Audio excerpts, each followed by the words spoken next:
Hey guys, Scott here. These are the best incantations in Shadow of the Erdtree. Now these incantations are in no particular order or ranking, they're just the overall best ones found. I think it's too difficult to rate one objectively better than the other because there are just too many variables that might make one stronger than another in a specific scenario but not another, for example. Anyway, first up is Wrath from Afar. The entire point of this spell is gravity. That's pretty much the only reason you use it. However, the way I'm saying that makes it seem like it's very limited in scope, but gravity is one of the most dangerous things in Elden Ring, and this can be also true for enemies. Even the toughest mobs in the game can be completely cheesed by kiting them near a cliff or drop off and casting Wrath from Afar. Now you can do the same thing with the base Wrath of Gold spell, but the fact that this can be used from a good distance allows you to skip fights before they even start, but you do have to be a little creative.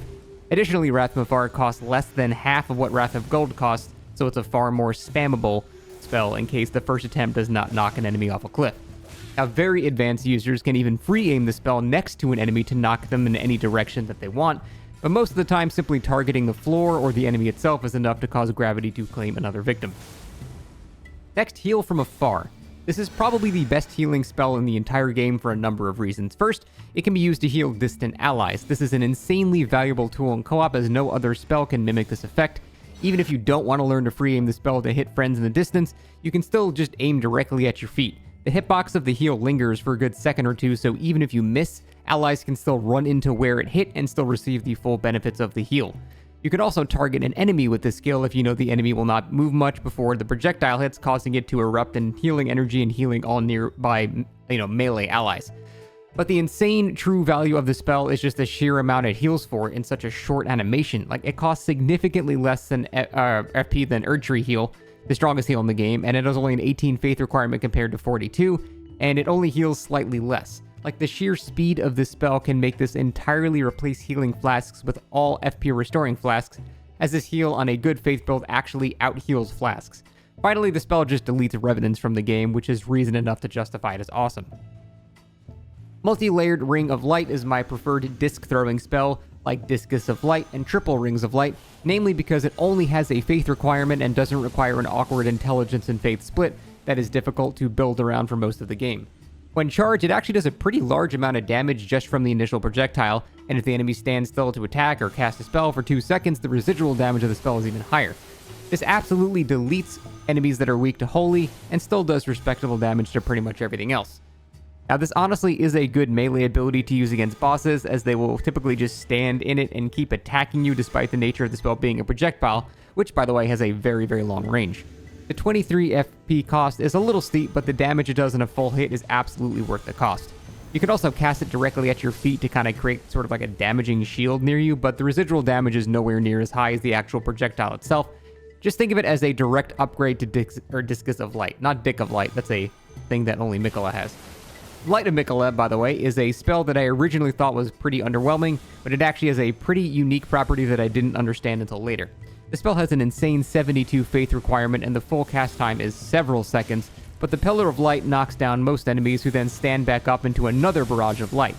Now, this is most effective on large enemies, where the barrage of secondary light will hit every single time, causing an equal amount of damage as the original Pillar of Light. Now, the spell has a hit scan to determine where it's going to hit, and the range is absolutely massive, so just be careful to not have like a small rock or like obstruction or something in the way, as the hit scan will stop at that rock and then cast it at melee range. Still, I thought the spell was underwhelming for the cast time and damage being the spell that you get for essentially beating the DLC. That is until I realized the spell pretty much never stops being cast even if you're hit half a second into the animation.